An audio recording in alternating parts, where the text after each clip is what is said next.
paz do Senhor esteja nos vossos e nossos corações, amados e amadas, aqui representados pela Igreja Novo Reino de Deus, fiéis à palavra, servos do Senhor, crianças no mundo,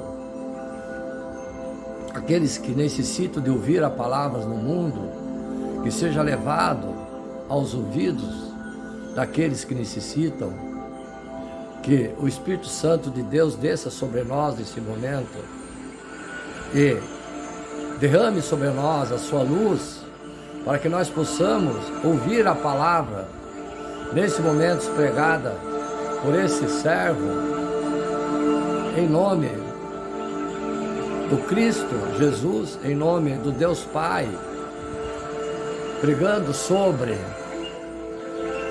solidão e depressão, temas que muitas vezes sentimos, mas não ouvimos, não vemos. Precisamos de orientação de acordo com as palavras da Bíblia. É nesse momento que o Divino Espírito Santo transmite a vocês essa palavra de conforto, de orientação, de acordo com os ditames da Bíblia.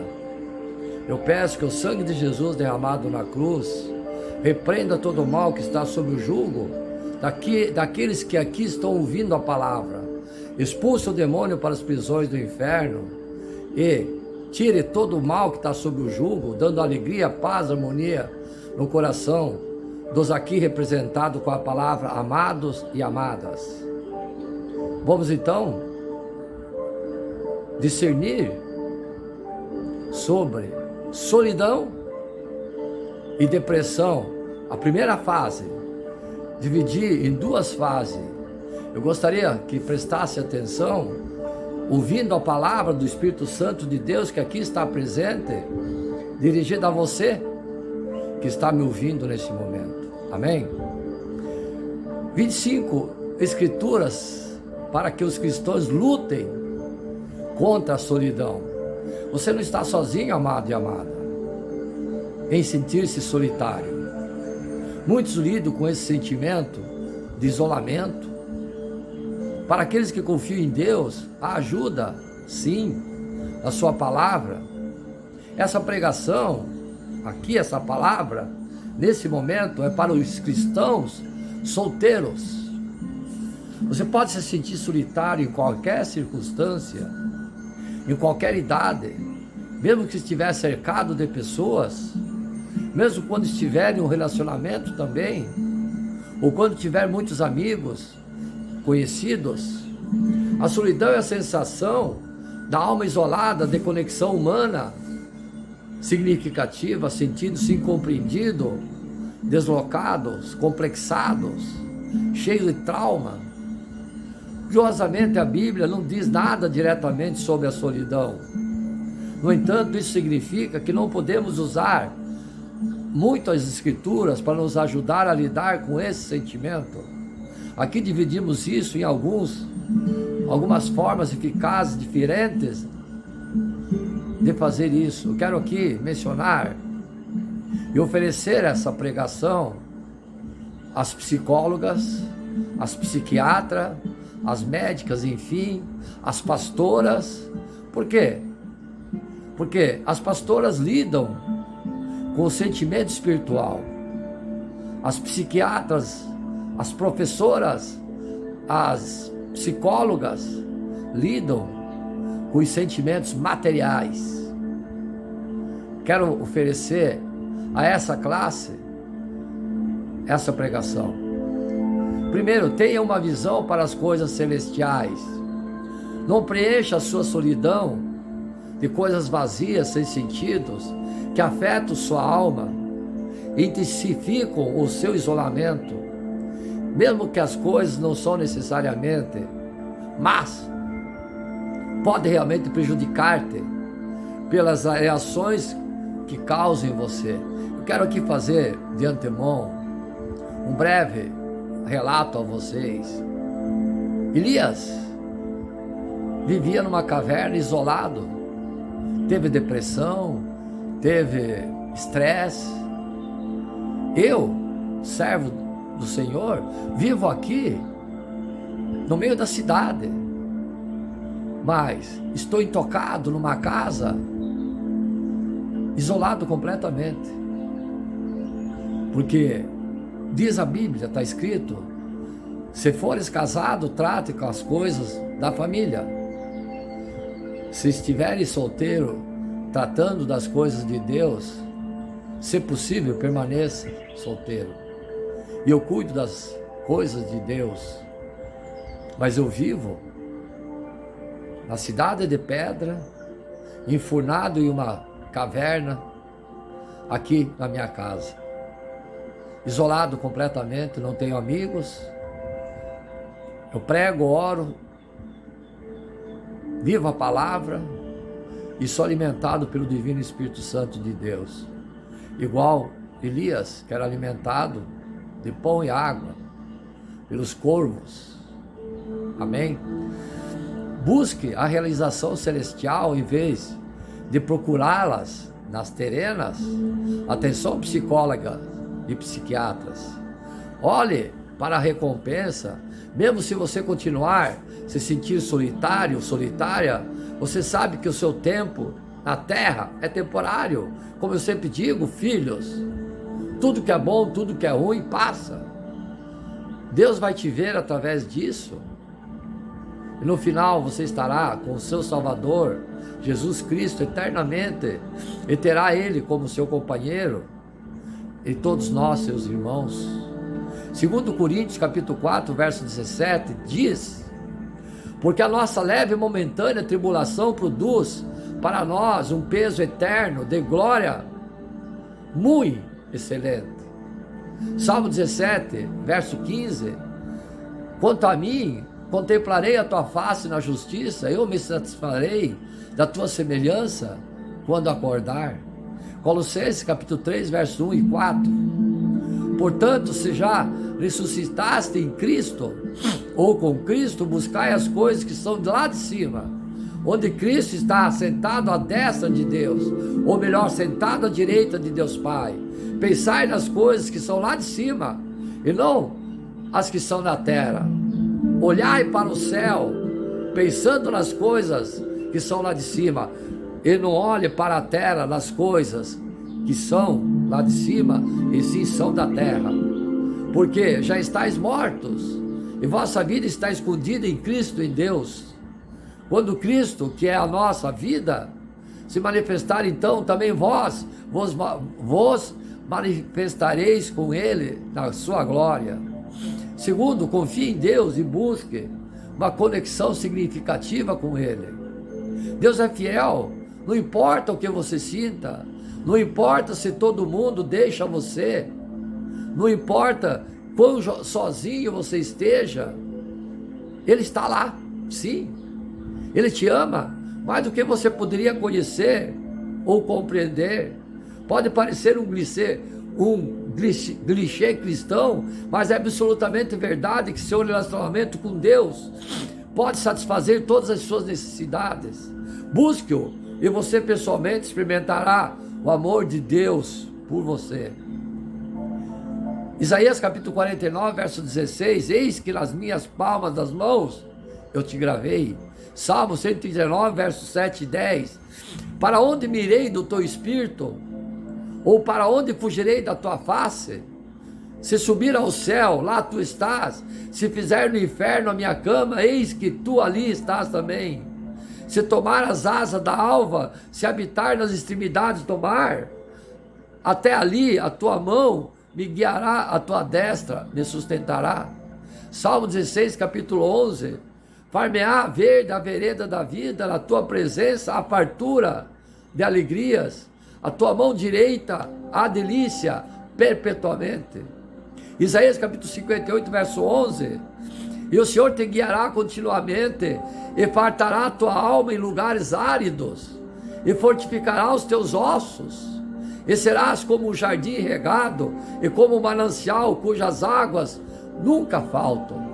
Mateus capítulo 6, verso 33, mas buscai o primeiro reino de Deus, e a sua justiça, e todas essas coisas vos serão acrescentadas. Filipenses capítulo 4, verso 19. O meu Deus, segundo suas riquezas, suprirá todas as vossas necessidades em glória por Cristo Jesus. Tiago capítulo 4, verso 8. Chegai-vos a Deus, e Ele chegará a vós. Josué capítulo 1, verso 5 e 6. Como fui com Moisés, assim serei contigo. Não te deixarei, nem te desamparei. Esforça-te e tem bom ânimo. Salmo 121, capítulo 7 e 8. Salmo capítulo 121, verso 7 e 8. O Senhor te guardará de todo mal, guardará a tua alma. O Senhor guardará a tua entrada e tua saída, desde agora e para sempre. Isaías capítulo 41, verso 10. Não temas, porque eu sou contigo. Não te assombres, porque eu sou teu Deus. Eu te fortaleço, eu te ajudo, eu te sustento com a destra da minha justiça. Isaías capítulo 43, verso 1 e 2. Mas agora sim, diz o Senhor, que te criou, ó Jacó, que te formou, ó Israel, não temas, porque eu te remi. Chamei-te pelo teu nome, tu és meu. Quando passarem pelas águas, estarei contigo. E quando pelos rios, eles não te submergirão. Quando passares pelo fogo, não te queimarás, nem a chama arderá em ti. Mateus capítulo 11, verso 28. Vinde a mim todos os que estáis cansados e oprimidos, eu vos aliviarei. 1 Coríntios capítulo 10, verso 13. Não veio sobre vós tentação, senão humana, mas fiel é Deus, que não vos deixará tentar acima do que podeis, antes com tentação dará também o escape, para que possais suportar. Terceiro, trabalhe para conexão significativa, em vez de esperar que elas venham até você.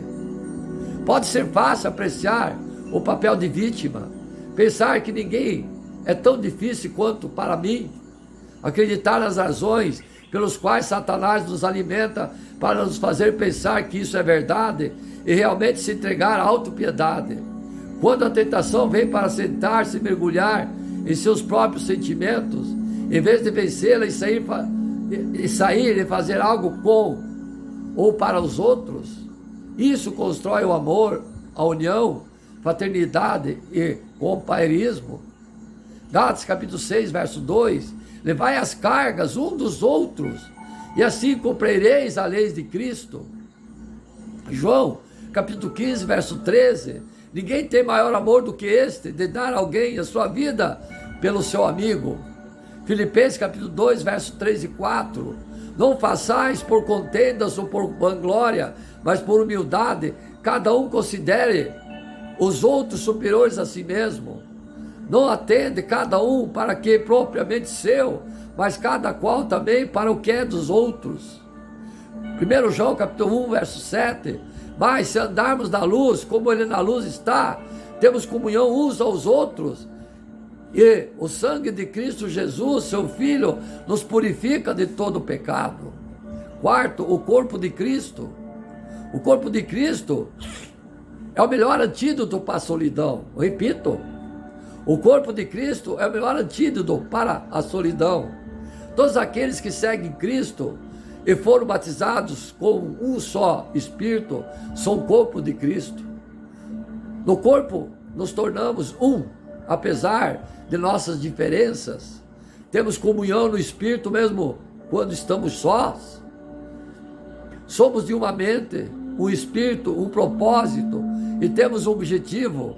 Se você se dedicar à construção do corpo de Cristo através da fidelidade pessoal, Deus vai assegurar que você encontre o seu lugar e o seu ministério dentro dele. Romanos capítulo 12, verso 5.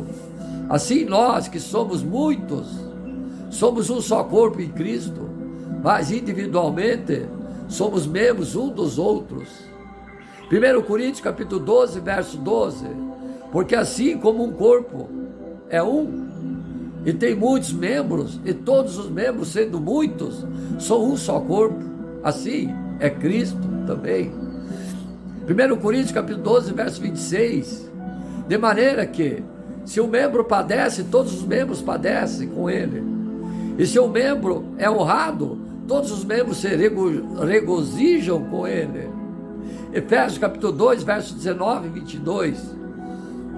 Assim que já não sois estrangeiro, nem forasteiro, mas concidadão dos santos e da família de Deus, edificados sobre o fundamento dos apóstolos, dos profetas, de que Jesus Cristo é a principal pedra da esquina, no qual todo edifício bem ajustado cresce para o templo santo do Senhor, no qual também vós juntamente sois edificado para a morada de Deus em Espírito.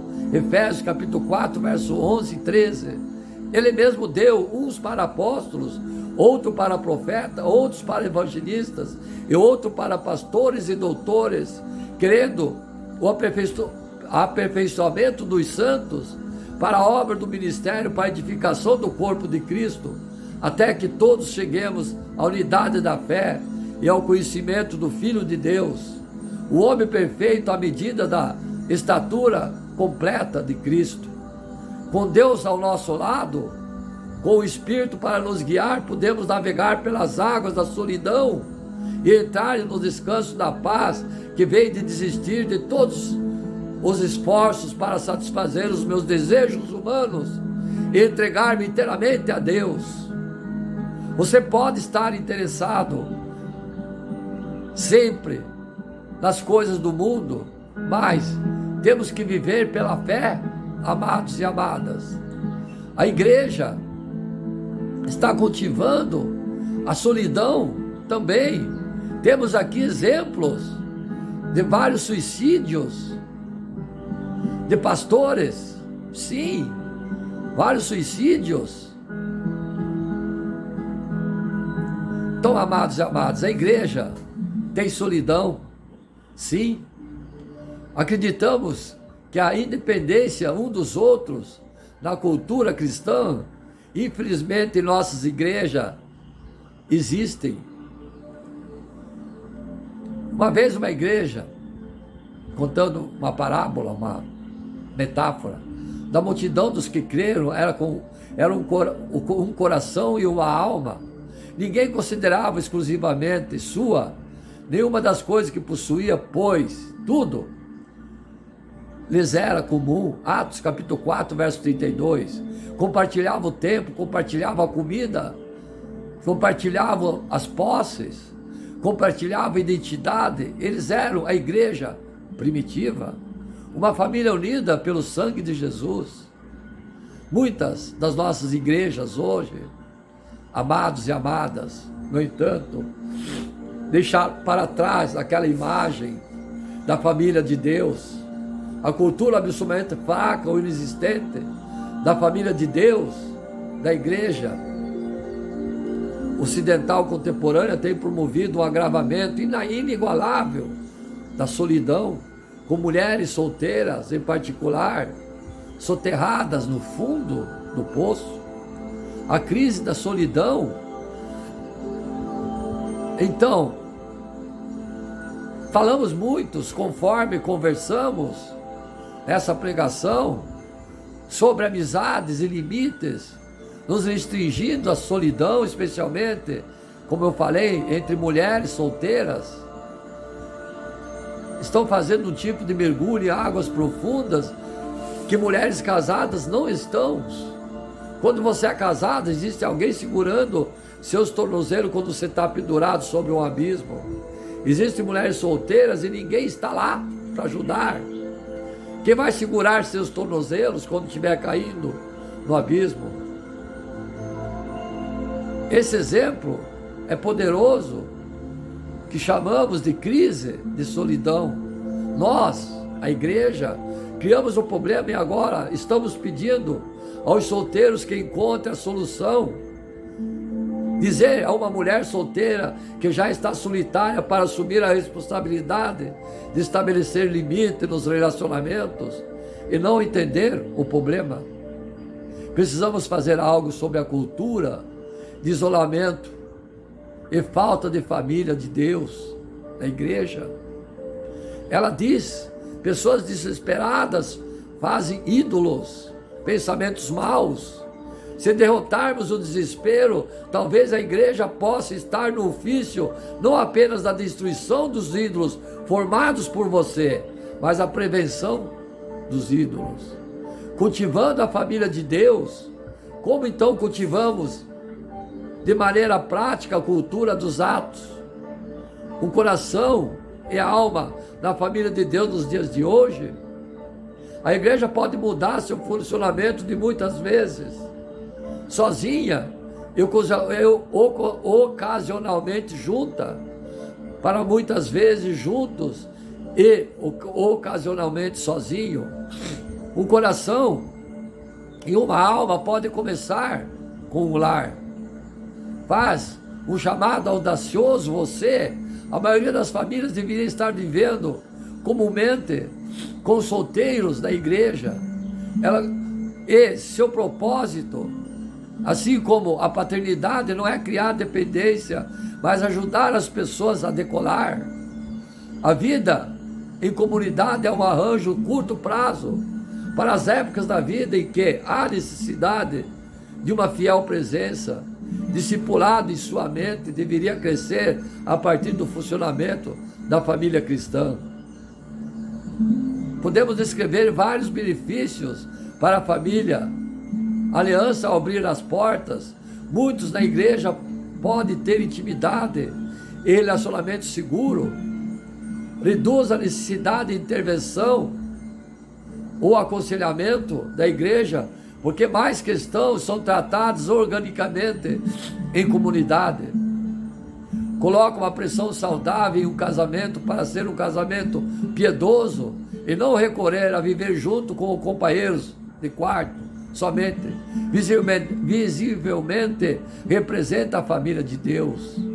Podemos chorar juntos, podemos nos alegrar juntos, podemos suportar fardo junto, nos ajudar a carregar esse fardo, podemos viver a vida juntos, porque já estamos juntos. Você não pode ganhar mais por ter tudo em comum, Atos capítulo 4, verso 32, do que dividindo espaço de vida em tudo nele, com os irmãos, as irmãs, em Cristo Jesus. Afinal das contas, um dia, como a noiva coletiva de Cristo, todos teremos um lugar de moradia com o nosso Deus para sempre. Apocalipse capítulo 21, verso 3. Temos que nos encorajar a funcionar como a família de Deus, mesmo quando não vivemos sob o mesmo teto. À nossa mesa temos muitos solteiros da igreja que não moram em nossa casa. Eles vêm, eles jantam, nós tivemos devocionais e nós temos uma compreensão de onde as pessoas estão espiritualmente. As escrituras prevêem essa união de corpo, marcado por reuniões, dia a dia, pela assiduidade à igreja, pela oração, pelo partir do pão em nossos lares. Atos capítulo 2, versos 42 e 47. Nossas casas podem e devem estar abertas em ritmos regular de alimentar almas, corpos famintos.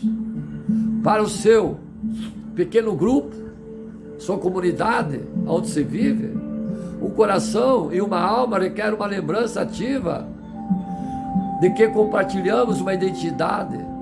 Quando comemoramos o aniversário de um filho, uma filha, fazer uma festa para crianças e pais, quase todas as pessoas do pequeno grupo vêm prestigiar a festa, e nenhuma delas tem filhos, são solteiras. Durante a maior parte da vida, um grupo pode ser formado por um único casal. Os filhos têm servido de modelo para nós em como a família de Deus se parece. Quando eles recebem, interagem com nossos irmãos e irmãs, quando eles entram na porta dentro, desde os mais jovens com seus 20 e poucos anos, os mais velhos com 70 e poucos anos, para eles, cada uma pessoa tem um nome, uma identidade, talento, personalidade. Para eles, como deveria ser para nós, temos tudo em comum: Jesus. Então, como deve se parecer as nossas comunidades de pequenos grupos? Pense em como seria fazer uma peregrinação até Jerusalém. Esse é o esforço comunitário. E nessa comunidade há pessoas que são muito pequenas e muito velhas. Há pessoas que não podem andar sozinhas e pessoas que precisam ser carregadas. Existem pessoas que carregam outras pessoas. Existe amizade de diferentes idades e todos os tipos de diferenças. E, no entanto, estamos todos nos dirigindo a Jerusalém.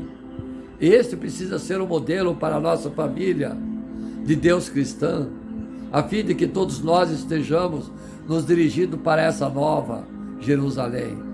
Advertimos fortemente contra pequenos grupos homogêneos, particularmente aqueles que se separam por idade, sexo, época ou vida ou luta contra o pecado comum. O que as mulheres solteiras precisam não são mais mulheres solteiras. O que as famílias jovens precisam não são mais famílias jovens. Por quê?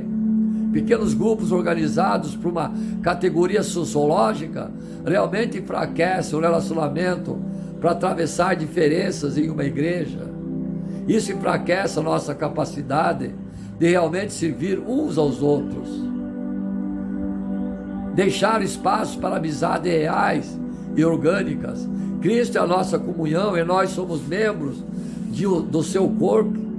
E quando exibimos a nossa identidade pelo sangue, à medida de interagirmos através das nossas diferenças, nós não apenas servimos uns aos outros, nós damos ao mundo o retrato da comunhão genuína daquele que a capacita. Ideias práticas para as igrejas. Atenção, pastoras.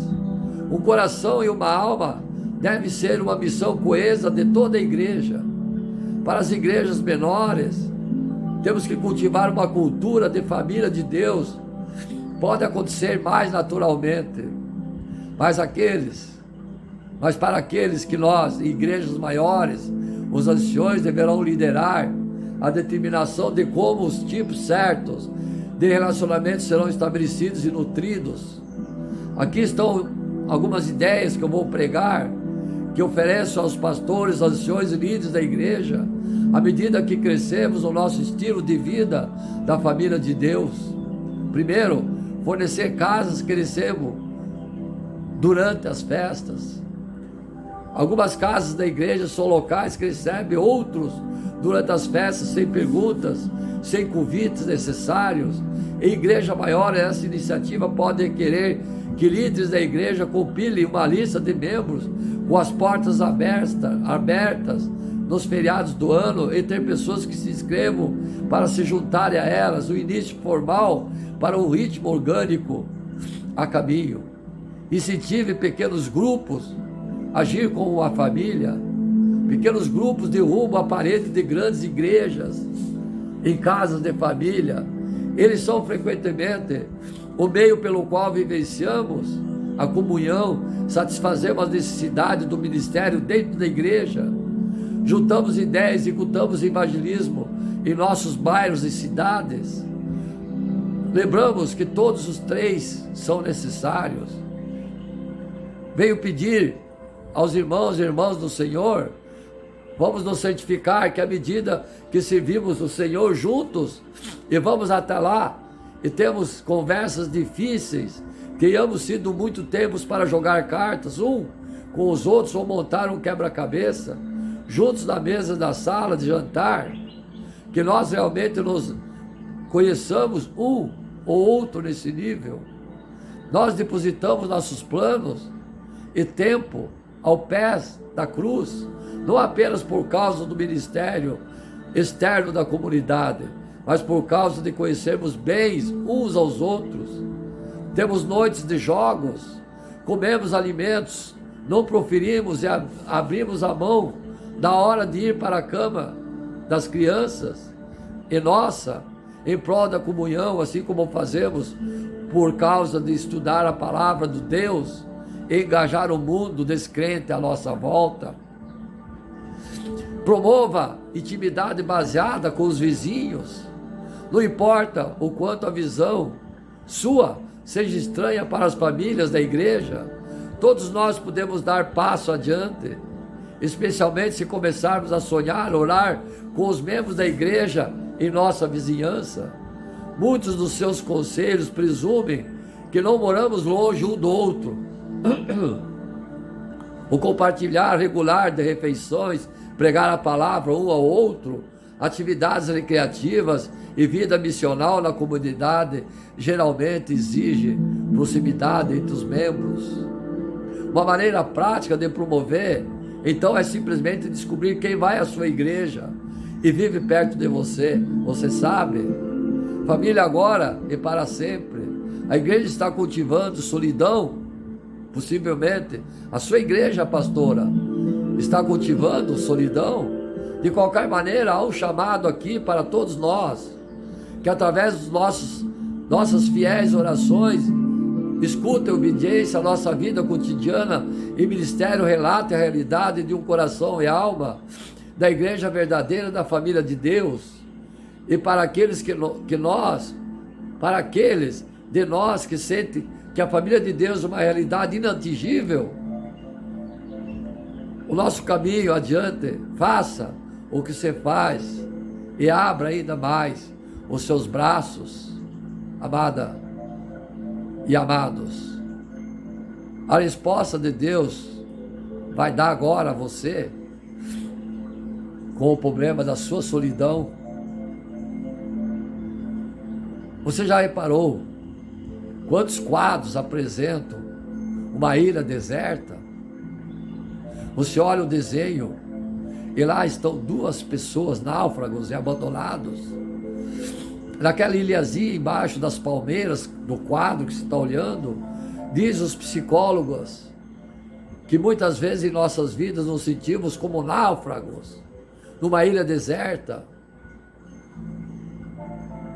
Nessas ocasiões estamos como que aprisionados num círculo de solidão, sentimos-nos totalmente abandonados, sem pessoa alguma a quem possamos recorrer, confidenciar e possamos depender.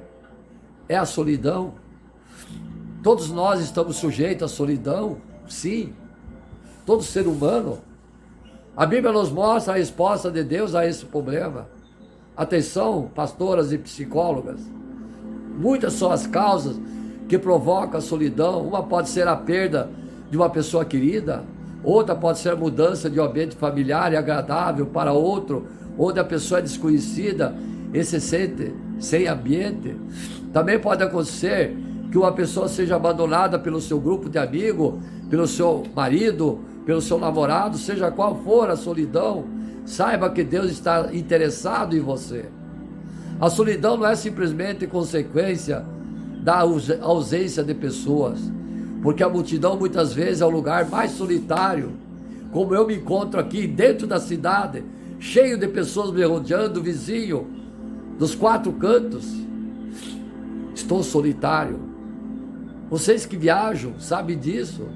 Você é cercado de pessoas, mas sente tristeza e solidão.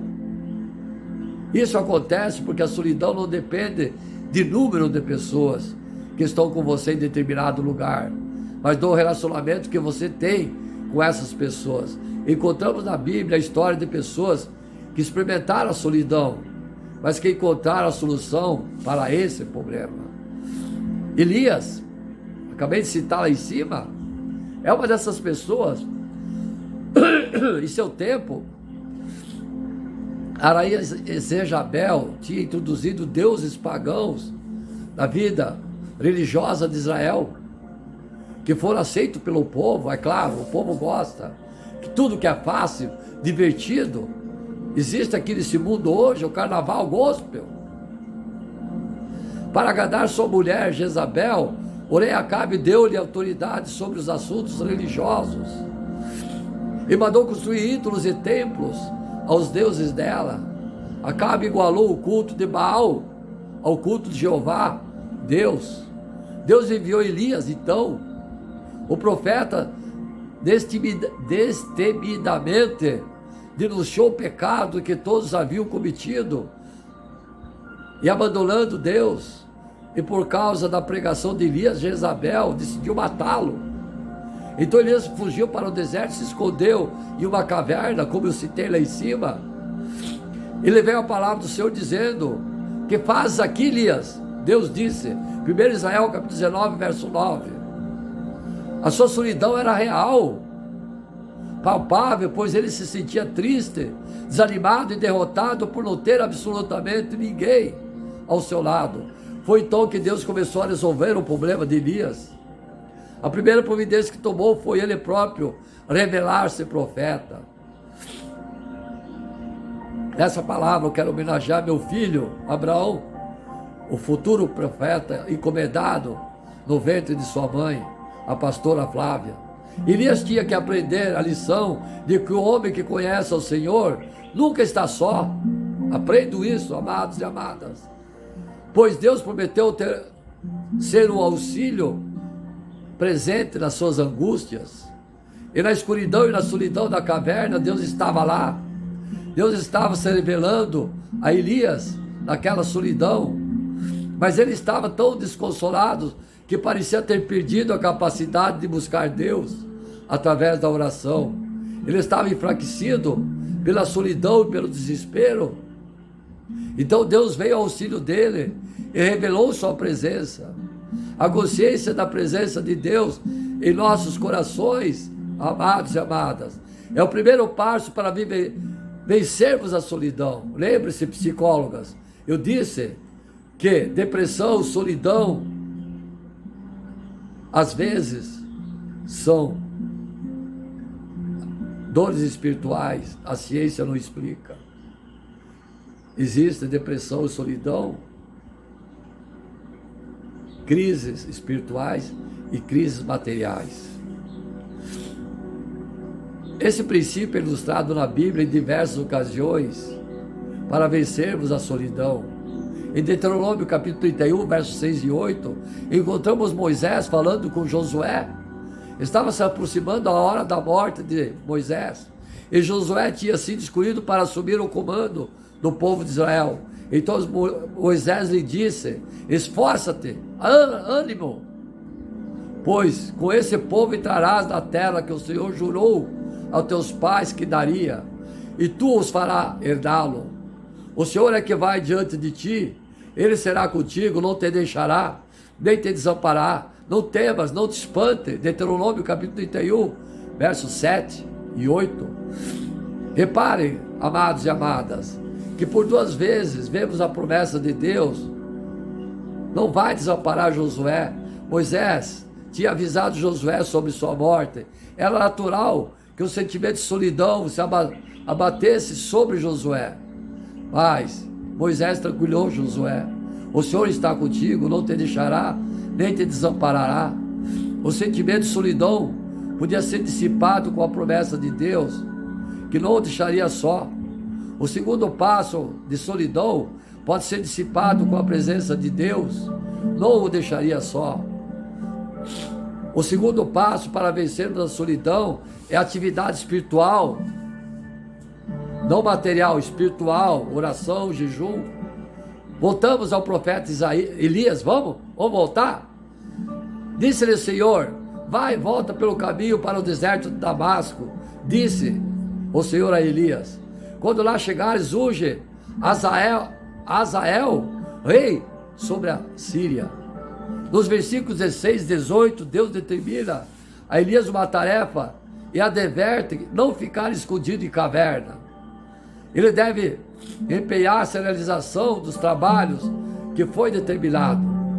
Quando estamos ocupados realizando a vontade de Deus, podemos sentir sua presença e sua aprovação bem dentro de nós.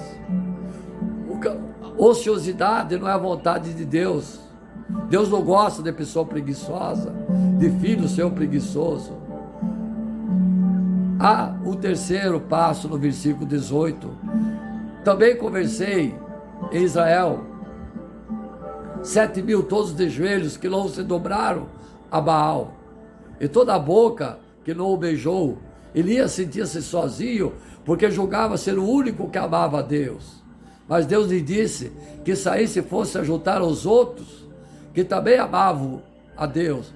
Mas Deus lhe disse para saísse e se ajuntar com eles, mesmo que Deus, que ele amava. A maioria dos conselhos populares e de orientação técnica para a cura da solidão, né, psicólogas, começando dizendo que a pessoa deve se ocupar com alguma coisa, deve andar sempre de mãos ocupadas, tomar seu tempo a todo momento, mas isso é atacar o problema a partir de uma premissa completamente errada às vezes. Deus não mandou Elias primeiro que ficasse ocupado e depois encontrasse alguns amigos. Deus começou revelando sua presença. Qualquer atividade ou amizade que você estabeleça, sem considerar a presença pessoal de Cristo na sua vida, com oração, jejum, nunca poderá satisfazer sua necessidade espiritual. Finalmente, através da comunhão com aqueles que professam o amor e fé em Deus, nos libertamos da solidão.